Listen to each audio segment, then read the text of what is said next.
किसी ने बड़े कमाल की बात कही है कि बहुत ढूंढा उन्हें पूजा श्लोक और स्तुति में, अंत में प्रभु मिले प्रेम सेवा स्नेह और सहानुभूति में। नमस्ते दोस्तों, मैं हूं आरजे कार्तिक। एक ऐसे राजा की कहानी जिसका कोई बेटा नहीं था, कोई पुत्र नहीं था। वो बहुत परेशान था। अंत में उसे किसी ने कहा कि आप तांत्रिकों के पास जाइए, उनके पास में उपाय होते हैं। तो तांत्रिकों के पास में गया राजा। उन्होंने कहा कि आपको एक छोटे बच्चे की बलि देनी होगी, उसके बाद आपको पुत्र प्राप्ति हो जाएगी। राजा को उपाय समझ में आ गया। पुराने जमाने की कहानी, उस जमाने में ये सब प्रथाएं चला करती थी। राजा ने पूरे राज्य में ढिंढोरा पिटवा दिया कि कोई भी एक छोटा बच्चा राजा को ला करके दे सकता है। जो भी ला करके देगा उसके परिवार को बदले में मनचाहा धन मिलेगा, बहुत सारा पैसा दिया जाएगा। उस राज्य में एक गरीब परिवार था, उनके बहुत सारे बच्चे थे। तो उन्होंने सोचा कि एक बच्चा है, निकम्मा है, नाकारा, कोई काम तो करता नहीं है, इसको दे देते हैं ले जा करके राजा को। हमारे किसी काम का नहीं है, बलि अगर इसकी चढ़ भी जाएगी, अगर ये मर भी गया तो हमें कोई फर्क नहीं पड़ेगा, बदले में बहुत सारा पैसा मिलेगा। ये सोच करके उस परिवार ने उस बच्चे को राजा को सौंप दिया। तांत्रिक आ गए, राजा को बुलाया गया, बच्चे को बुलाया गया, सारी तैयारी की गई बलि चढ़ाने की। राजा ने उस बच्चे से पूछा कि बेटा आपकी कोई आखिरी इच्छा है? तो उस बच्चे ने कहा हाँ, मुझे थोड़ी रेत ला करके दे दीजिए, मिट्टी ला करके दे दीजिए।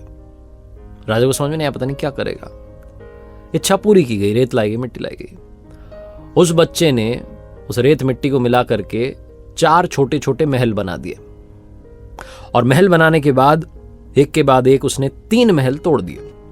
चौथा वाला जो था, उस महल के सामने वो हाथ जोड़ करके बैठ गया, प्रार्थना करने लगा। और उसके बाद जब उसने प्रार्थना पूरी की तो उसने कहा ठीक है, बलि चढ़ा दो। तांत्रिक चौंक गए, राजा डर गया कि ये क्या कर रहा है। तांत्रिकों को लगा पता नहीं कौन सी विधि कर दी। राजा ने पूछा कि आपने क्या किया? उस बच्चे ने कहा कि कुछ भी नहीं, बस 3 महल थे वो तोड़ दिए, चौथे वाले में प्रार्थना की।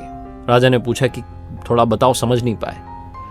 तो बच्चे ने कहा कि पहला महल जो बनाया मैंने अपने माता पिता का था।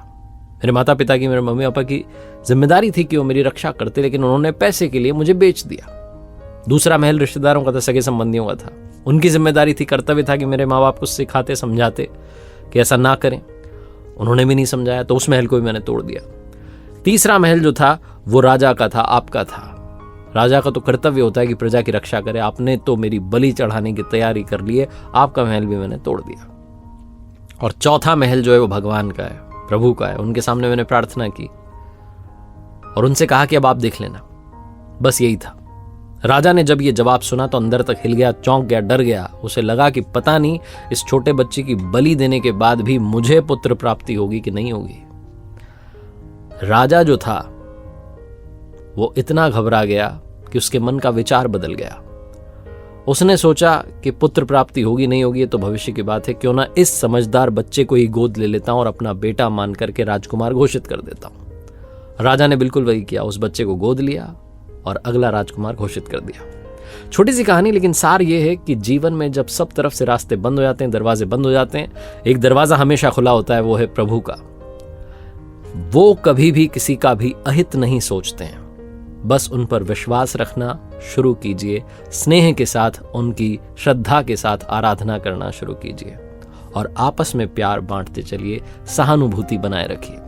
एक बार फिर से वही बात जो अक्सर आपसे कहता हूं, ऊपर वाले के आशीर्वाद, अपनी मेहनत और अपनों के प्यार के साथ कर दिखाओ कुछ ऐसा कि दुनिया करना चाहे आपके जैसा।